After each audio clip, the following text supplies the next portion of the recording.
मी प्रत्येक भाषणात सांगतो, मग माझं चुकीचं नाही आहे. 70% मराठ्यांना शिवनेरी गडच कुठे माहीत नाही.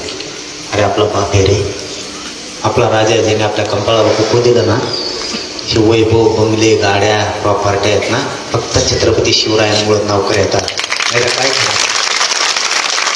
त्या राजाच्या गडावरती वर्षातून एकदा आपण दर्शनाला जाऊ नये. त्यांच्यापेक्षा मोठा आहे कोण? नोकऱ्या, व्यवसाय, उद्योगपती, व्यापारी. राजा नसते तर कशाचे? नेतेगिरी. राजा नसते तर कसली? शेती कसली राहिली? ती कंपाळ गुंकूनच राहिली. मग आपण त्या राजाच्या दर्शनाला जाऊ नये.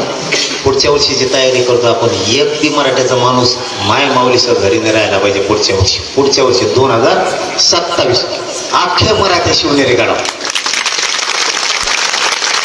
पाय त्याला पण हात लावून यायचं लयच गर्दी असेल तर दगडाचा म्हणा, पाकडाचा दगड तिथला पवित्र आहे.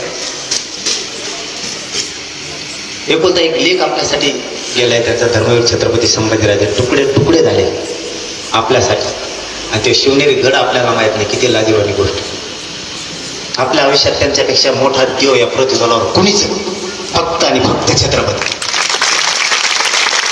त्यामुळे एक दिवस सगळे वर्षातून एकदा शिवनेरी गडावर दर्शनाला जात आहे.